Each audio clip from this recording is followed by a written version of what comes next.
بسم اللہ الرحمن الرحیم یا ایہا الذین آمنوا قوا انفسکم و اہلیکم نارا، اے ایمان والو، اپنے آپ کو اور اپنے اہل و عیال کو جہنم کی آگ سے بچاؤ۔ ناظرین کرام، کچھ عرصہ سے یہ مجھے کہا جا رہا تھا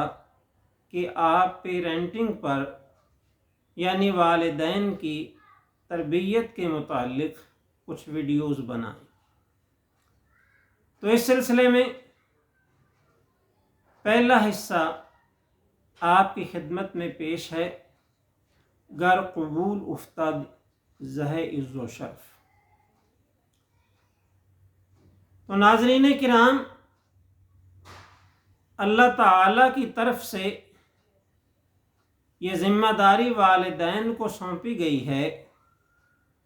کہ وہ خود بھی جہنم کے عذاب سے بچیں اور اپنے اہل و عیال کو، بیوی بچوں کو بھی بچائیں۔ تو یہی پیرنٹنگ ہے،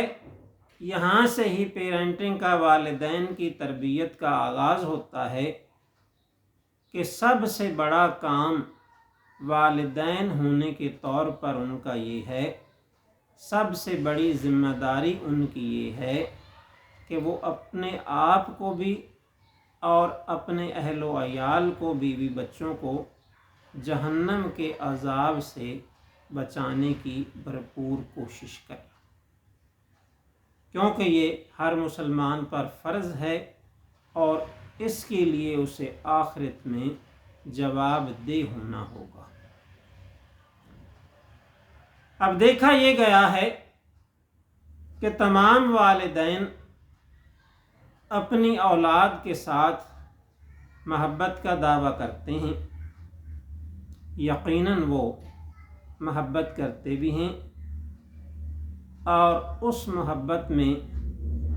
بہت کچھ اہتمام بھی کرتے ہیں، بڑے دعوے بھی کرتے ہیں۔ کسی شخص کے 2 بیٹے تھے، اس سے پوچھا گیا کہ تمہیں ان میں سے پیارا کون سا ہے؟ تو اس نے کہا مجھے دونوں ہی پیارے ہیں۔ اس سے پوچھا گیا زیادہ پیارا کون ہے؟ اس نے کہا دونوں ہی زیادہ پیارے ہیں۔ انہوں نے کہا نہیں، یہ بتائیں سب سے زیادہ پیارا کون سا ہے؟ اس نے کہا کہ مجھے دونوں ہی سب سے زیادہ پیارے ہیں، یوں سمجھو کہ دونوں بیٹے میری دونوں آنکھیں ہیں۔ تو انہوں نے کہا اچھا چلیں یہ مان لیتے ہیں کہ یہ دونوں بیٹے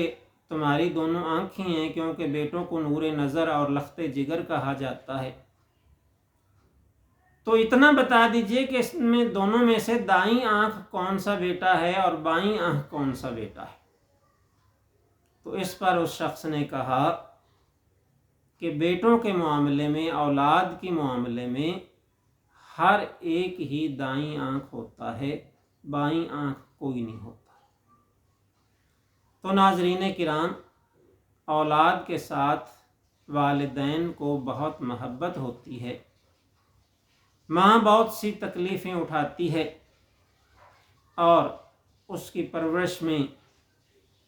بہت سارے مصائب و آلام کا سامنا کرتی ہے، دن بھر گھر میں اس کی خدمت کے لیے لگی رہتی ہے، اور باپ دن بھر باہر جا کر مشقت کرتا ہے، اپنا خون پسینہ بہا کر اس کی ضرورتوں کو پورا کرنے کی کوشش کرتا ہے۔ لیکن یہ تمام ضرورتیں جو والدین اکثر بچوں کی پورا کرتے ہیں،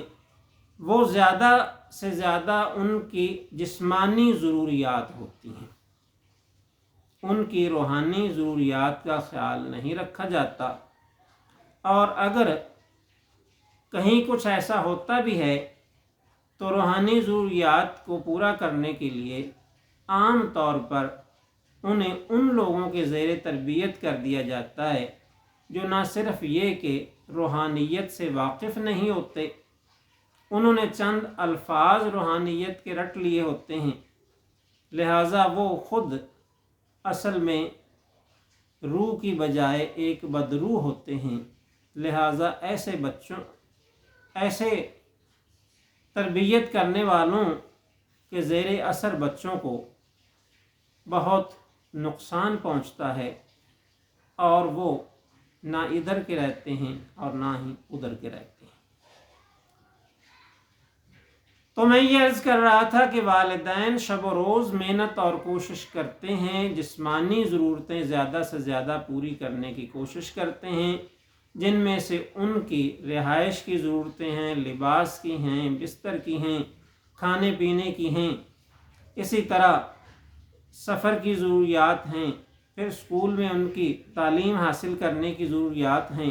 ان تمام ضروریات کو پورا کرنے کے لیے وہ شب و روز کوشش کرتے ہیں، اچھی سے اچھی رہائش، اچھے سے اچھا کھانا اور اچھے سے اچھے لباس اور جوتے وغیرہ ان کو فراہم کرتے ہیں۔ لیکن ناظرین کرام، یہ سب کچھ تو کفار بھی اپنے بچوں کے لیے کرتے ہیں، یعنی کافر بھی اپنے بچوں کو ایسی سہولیات فراہم کرتے ہیں، بلکہ ہم سے بڑھ کر کہیں زیادہ ضروریات وہ ان کی پوری کرتے ہیں۔ ان کو بہت ساری سہولیات کفار کے ہاں بچوں کو جو حاصل ہیں، ہمارے بچوں کو وہ حاصل نہیں ہیں۔ تو اگر یہی تربیت ہوتی تو پھر کفار کی تربیت جو ہے وہ سب سے زیادہ اچھی ہوتی، لیکن ان کی تربیت کا نتیجہ ہم دیکھ رہے ہیں کہ ان کے ہاں سے پڑھے لکھے لوگ ظلم و بربریت کی انتہاؤں کو پہنچے ہوئے ہیں۔ آپ اپنے ملک میں دیکھیں تو ماڈرن تعلیم حاصل کرنے والے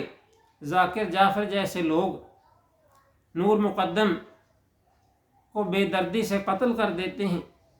اسی طرح اور بھی ہمارے ملک میں بہت ساری مثالیں ہیں، ایاز امیر کے بیٹے کی مثال بھی ہے، اور بہت ساری مثالیں آپ کو مل جائیں گی کہ جو ماڈرن تعلیم حاصل کر کے بھی انسان نہیں بنے۔ تو اس کا مطلب یہ ہے کہ ماڈرن تعلیم صرف ایک ملمہ کاری ہے، ایک میڈیا پر اس کی شہرت ہے، ورنہ وہ انسان نہیں بناتی۔ اسی طرح آپ دیکھ لیں کہ دنیا میں جن لوگوں نے ماڈرن تعلیم حاصل کی ہوئی ہے وہ فلسطین پر کیسا ظلم کر رہے ہیں، اور کتنے مہینے 6 ماہ سے بھی زیادہ عرصہ ہو گیا ان پر مسلسل بمباری کر رہے ہیں، نہ کوئی ہسپتال چھوڑ رہے ہیں، نہ کوئی پناہ گزینوں کا کیمپ چھوڑ رہے ہیں، نہ کوئی قافلہ چھوڑ رہے ہیں، نہ کوئی بوڑھے کا، نہ بچے کا خیال کر رہے ہیں، نہ عورتوں کے تقدس کا خیال کر رہے ہیں۔ تو جن لوگوں نے یہ ظلم کا بازار گرم کر رکھا ہے، انہوں نے بھی ماڈرن اور جدید تعلیم حاصل کی ہوئی ہے، اور اسی طرح ماڈرن جدید تعلیم حاصل کرنے والے امریکن اور یورپین ان کی پشت پناہی بھی کر رہے ہیں۔ تو اس سے پتہ چلا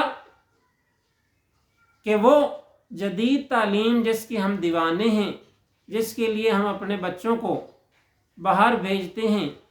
بہت سی تکالیف اٹھاتے ہیں، بہت سا پیسہ خرچ کرتے ہیں، لیکن وہ تعلیم حاصل کرنے کے بعد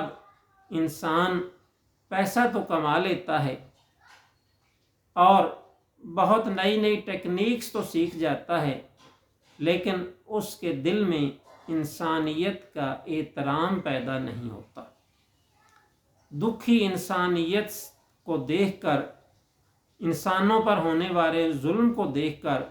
اس کی آنکھ سے ایک قطرہ آنسوں کا نہیں ٹپکتا۔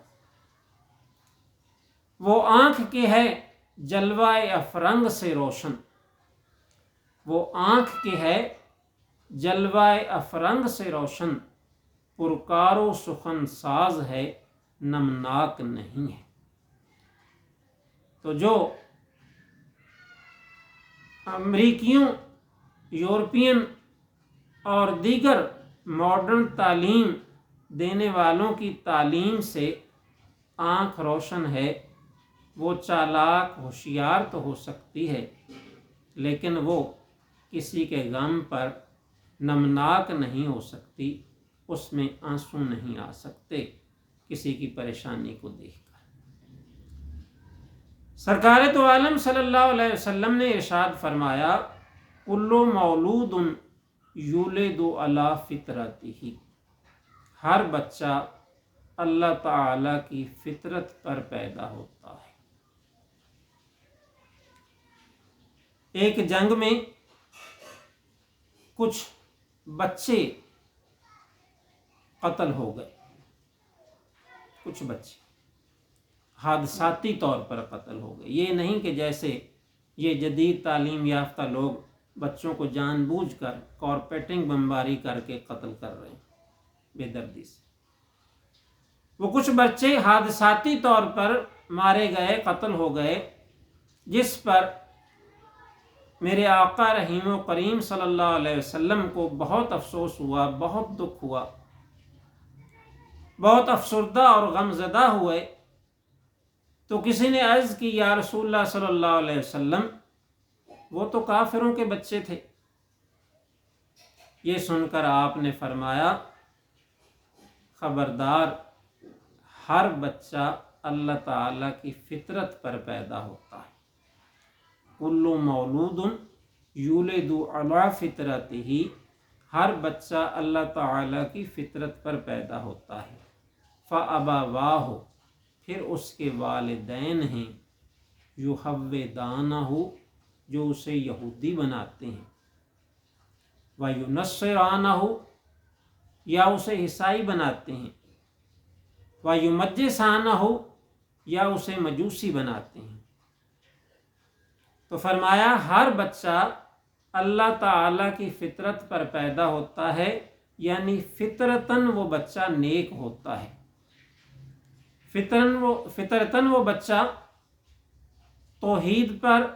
ایمان رکھنے والا ہوتا ہے، فطرتاً وہ بچہ انسانیت کی اعلیٰ قدروں کو ساتھ لے کر دنیا میں آتا ہے۔ پھر اس کے والدین ہیں جو تعلیم و تربیت کے نام پر اس کی فطری صلاحیتوں کو بھی فنا کر دیتے ہیں۔ یعنی جو والدین تعلیم و تربیت کے طریقوں سے آشنا نہیں ہیں اور وہ نہیں جانتے کہ بچوں پر تعلیم و تربیت کے نام پر وہ ظلم کر رہے ہیں، اور پھر انہیں ایسے اداروں میں بھیج رہے ہیں جن کے لیے اکبر الہ آبادی نے کہا تھا کہ یوں قتل سے بچوں کے وہ بدنام نہ ہوتا، افسوس کہ فرعون کو کالج کی نہ سوجی۔ آپ فرماتے ہیں کہ فرعون احمق تھا جو بچوں کو قتل کیا کرتا تھا۔ اگر وہ کوئی پرائیویٹ اسکول یا کالج بنا لیتا تو بچے خود بخود قتل ہو جاتے، اسے یہ بدنامی یا ذلت نہ اٹھانی پڑتی اور تاریخ میں بچوں کا قاتل نہ کہلاتا۔ تو ناظرین کرام، ہمارے والدین بھی نادانستگی میں اور تعلیمی ادارے بھی بچوں کی تعلیم و تربیت کرنے کی بجائے ان کا قتل کر رہے ہیں۔ اگر یہ اس طرح کی تعلیم و تربیت نہ کرتے تو شاید اپنے آپ بچے کچھ زیادہ اچھے اور بہتر ہوتے، لیکن انہوں نے تو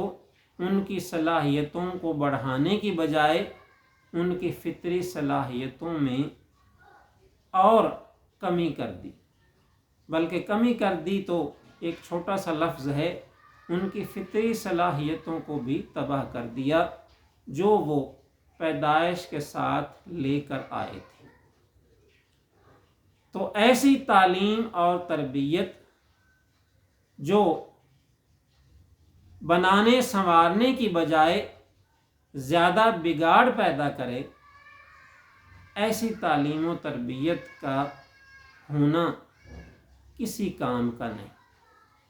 لہٰذا ایسی تعلیم و تربیت کا نہ ہونا اس کے ہونے سے بہتر ہے۔